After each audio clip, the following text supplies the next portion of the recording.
Okay then. Hi guys, welcome back to the Jessica Ruth Knits podcast. My name is Jessica Ruth and I am your host today. Guys, this is episode number 40. Oh my goodness. I am so glad you are here. I'm so glad you are sharing a little bit of your time right now to come hang out with me and see what I'm knitting. Go ahead and let me know in the comments, what are you guys working on? I would love for I would love for my allergies to be gone, but I would love to know what you guys are working on and just see the different projects and get inspired. Oh my goodness. Okay, I'm sorry. Today is June 30th, 2020. Tomorrow is July 1st, which is crazy. This year has been the longest year, and it's also flown by. So, yeah, happy June 30th. Today is probably going to be a shorter episode because I don't have very much to show you. I've been doing a good bit of knitting, excuse me, but it's just miles and miles of stockinette, so it's not that exciting to show on the podcast. But they're both, I guess I'll show my sweater first. Oh goodness. Okay. So I'm knitting the Sorrel sweater, and it's by Wool & Pine, and it's knit. I did the yoke. I'll show it to you inside out, and then I'll flip it right side out and show you how it's supposed to be. But you knit the yoke, and then you flip it inside out because it's like reverse stockinette, and so that way the sweater looks like you purled it, but you really just knit it inside out, so there's not a ton of purling. So this is the back side of the yoke, so not the pretty side, but I wanted to show you this way because this is where I was last time, and I've probably done a good 10-12 inches maybe. I started my third color. I went ahead, you can see them right here, and put in some short rows for my bust. So this is the front, but the inside out, the inside of the front, and the back is the same. And I will flip it and show you how pretty. Okay, so, I don't know, it's fine, right? But then when you flip it, it's like magic. Look how pretty that is. I love it. I'm gonna sneeze again, I'm so sorry. Ugh. So, yeah, it's got these dip stitches. And then you see what I mean, where it looks like it's all purled, but it's not. So, yeah, this was color A, and then color B, and I'm just now starting the third color. And all three of my colors have been held together also with alpaca lace. So I'll show you what I mean. And I've shown this before because I've been working on it. But this is my third color now. It's a Jinx yarn. I don't know the name of it off the top of my head, but I'm holding it together with this baby alpaca lace. And this was the color before. So this one here is a single, which normally I would not knit a sweater with a single plied yarn, because so a single is not plied at all. It's just, it's just like the roving, essentially, twisted. I like a high twist, so I like this one. I don't know. Oops. Let's try to show it this way. See how twisty that is? That's the yarn that I like to work with.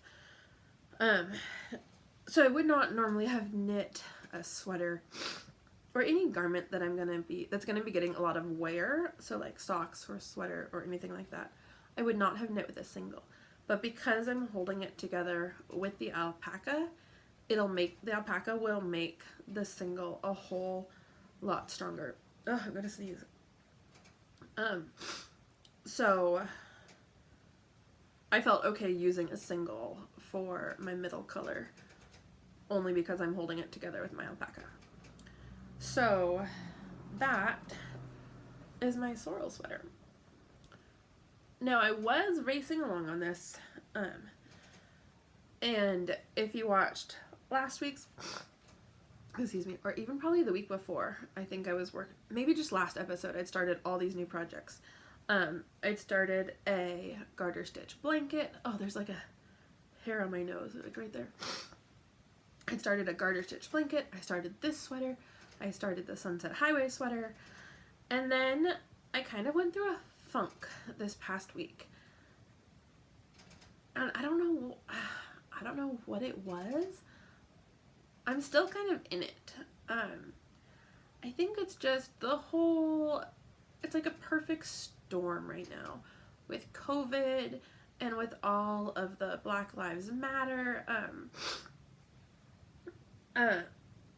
just with all of that in the news. I've been feeling really down lately. And kind of like, what does knitting matter? I guess, maybe.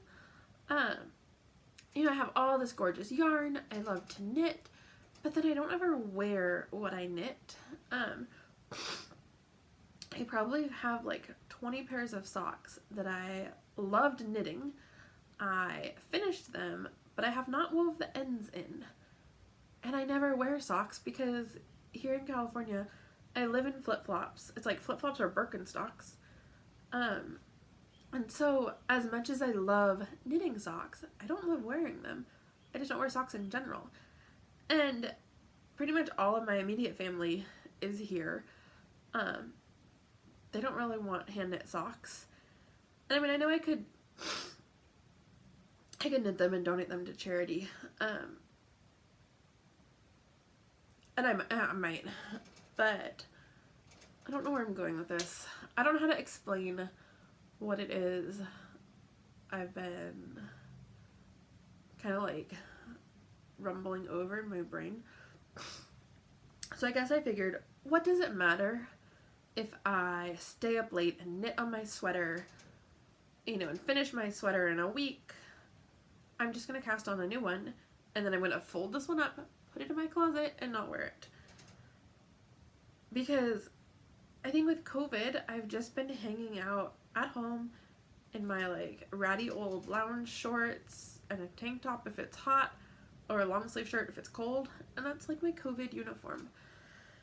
So, I don't know. I was feeling down, and then Tim and I have been dreaming. I mean, technically this all should be at the lifestyle section at the end of the podcast, but it all kind of wraps up into what I'm going to show you next, and why I didn't finish my sweater. Oh, my allergies, guys, I'm so sorry. So, I don't even know, like, how to put it into words. I guess I just figured, like, who cares what I knit? Who cares if I finish a sweater? Like, we're not knitting because we need clothes. That used to be why people knit. But it's way more expensive to knit, a sweater than to buy one. You could buy 5 sweaters for what it costs to knit this one. And so yes, it's the whole, I'm sorry, I might have to go blow my nose in a minute. It's the whole maker movement, and you don't have off the rack items, and we're not contributing. Like, this is one less item that I'm gonna have to buy, so it's one less item that maybe child laborers would have been used in to produce whatever sweater I would have had to buy. And I feel like also we've been really getting into like the minimalism movement, and so I've been purging a lot, and I'm like, I don't need 20 sweaters. I don't, I just need a couple that I love and a couple shirts, and that's all. Like, at the rate I'm knitting sweaters, I'm gonna have one for every day of the year. Okay, hold on, I'm gonna have to go blow my nose because this is gonna be gross. I'll be right back.